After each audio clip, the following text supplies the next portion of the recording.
Hello student, मैं सूरज सिंह। आज हम आप सबके लिए लेकर आए हैं क्लास 10th के मैथ में अपना अगला टॉपिक लेकर। जो हमारा अगला टॉपिक है वह है परिमेय संख्या और अपरिमेय संख्या के बारे में। इसमें एक क्वेश्चन है जो बहुत ही इंपॉर्टेंट है क्वेश्चन। ये एग्जाम में अक्सर पूछा जाता है कि सिद्ध कीजिए √2 एक अपरिमेय संख्या है। तो हमें इसको प्रूफ करना है कि यह एक अपरिमेय संख्या है।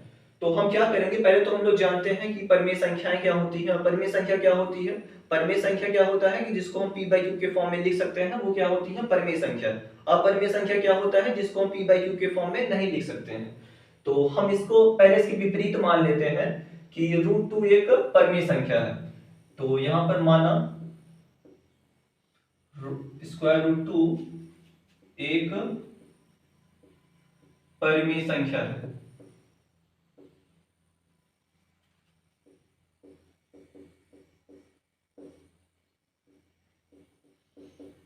एक परिमेय संख्या है। तो परिमेय संख्या में क्या यहां पर मान लेते हैं √2 इज इक्वल टू a/b। यहां पर इसको मान लेते हैं कि परिमेय संख्या है। तो यहां पर क्या हो जाएगा, यह a/b के फॉर्म में लिखा जाएगा। और यहां पर परिमेय संख्या का होने का मतलब क्या होगा कि इसके कुछ क्राइटेरिया होंगे कि जहां a व b एक पूर्णांक है, a व b एक पूर्णांक है, एक पूर्णांक है। और यहां पर जो हमारा हर है मींस b, ये कभी 0 के बराबर नहीं होना चाहिए। Means b does not equal to 0, ये 0 के बराबर नहीं होना चाहिए। और यहां पर ये जो a व b है, ये कैसी संख्याएं हैं? ये हमारी सहअभाज्य संख्याएं हैं। जहां या तथा a व b सहअभाज्य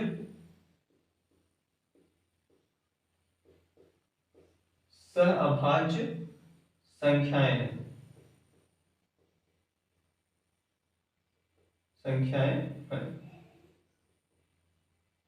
तो सहअभाज्य संख्याएं जैसा कि आप लोग जानते हैं, इस सहअभाज्य संख्या मतलब होता है कि ऐसी संख्या, ऐसी दो संख्याएं जिनका जो एचसीएफ होता है 1 होता है। इन दोनों का मान लेते दो नंबर है, उन दोनों का एचसीएफ अगर 1 होगा तो कैसी संख्या कहलाएंगी? सहअभाज्य संख्याएं कहलाएंगी। यहां से इसको हम क्या लिख सकते हैं, √2 और यहां पर इंटू b इक्वल टू कितना हो जाएगा, एक। दोनों पक्षों का हम यहां पर वर्ग कर देते हैं। तो यहां लिख देते हैं दोनों पक्षों का वर्ग करने पर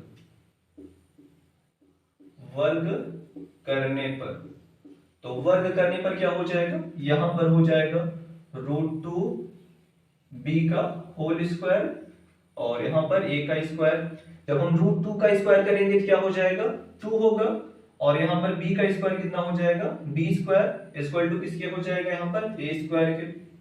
यहां पर हमें क्या दिख रहा है कि जो हमारा a स्क्वायर होगा वो 2 से विभाजित होगा। जब 2 से विभाजित होगा इसका मतलब क्या हो जाएगा, a भी जो होगा वो 2 से विभाजित होगा। तो यहां पर हम लिख देंगे चूंकि a स्क्वायर 2 से विभाजित है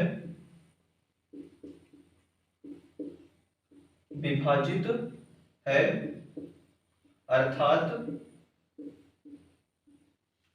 a भी 2 से विभाजित होगा।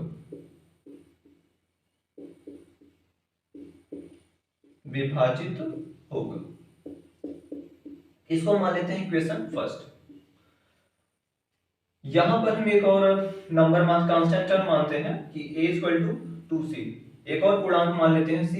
यहां पर चूंकि √2 हमें प्रूफ करना था, √2 को हमें दिखाना है परिमेय संख्या, यहां पर हम 2c माने हैं। अगर हमें इसी तरह √3 को अगर दिखाना होता तो यहां पर हम 3c मानते। तो यहां पर हम लिख दे रहे हैं समीकरण 1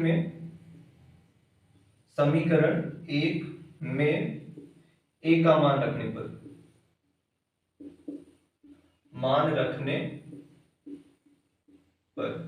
a का मान रखेंगे तो क्या हो जाएगा, यहां पर 2b स्क्वायर इक्वल टू कितना हो जाएगा, यहां हो जाएगा 2c का होल स्क्वायर। तो यहां पर हो जाएगा 2b स्क्वायर इक्वल टू हो जाएगा 4c का स्क्वायर।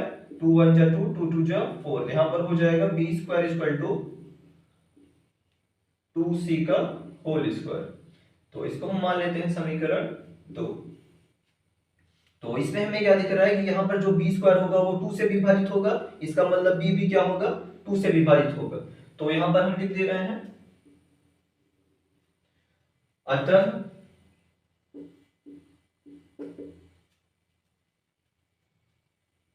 बी स्क्वायर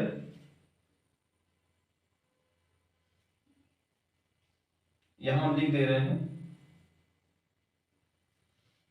चूंकि बी स्क्वायर 2 से विभाजित है,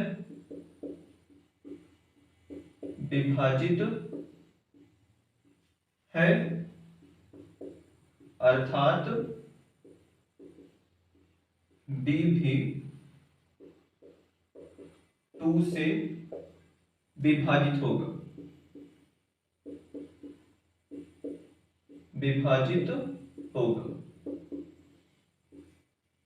तो यहां पर हम इतना इसको लिखेंगे।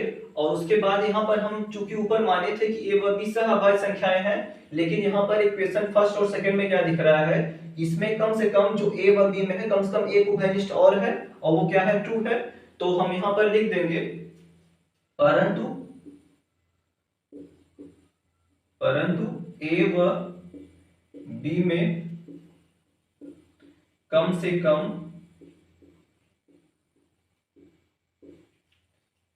एक उभयनिष्ठ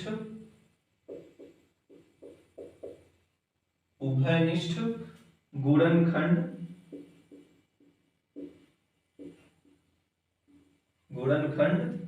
दो है। इसका मतलब क्या है कि ये हमारी सहअभाज्य संख्याएं नहीं है, क्योंकि यहाँ पर सहअभाज्य का मतलब क्या होता है कि वहां पर जो एचसीएफ होगा उसका 1 होगा। तो यहाँ पर इस तथ्य में हमें क्या मिल रहा है, एक विरोधाभास में उत्पन्न हो रहा है। तो यहाँ पर हम आगे लिख देंगे इसलिए चूंकि इस तथ्य में विरोधाभास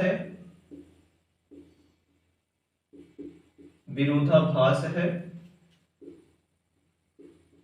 कि ए व बी सहअभाज्य संख्या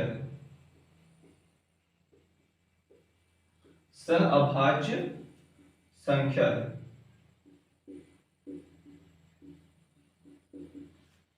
हमारी यह अवधारणा गलत है,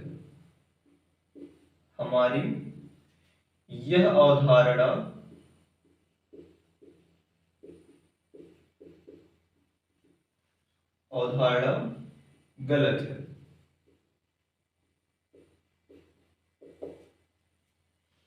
कि √2 एक परिमेय संख्या है।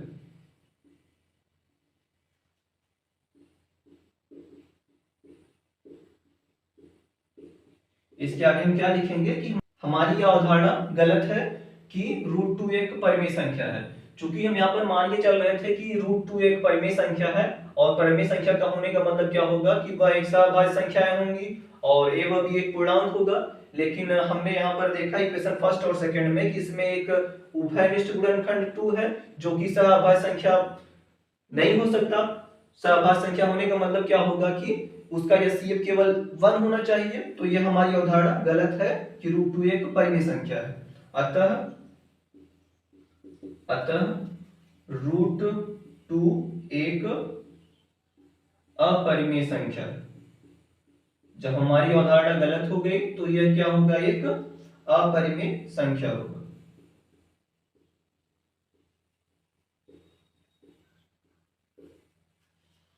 आई होप आप सबको ये पसंद आया होगा। तो मिलते हैं हम अपने अगले क्लास में, तब तक के लिए धन्यवाद।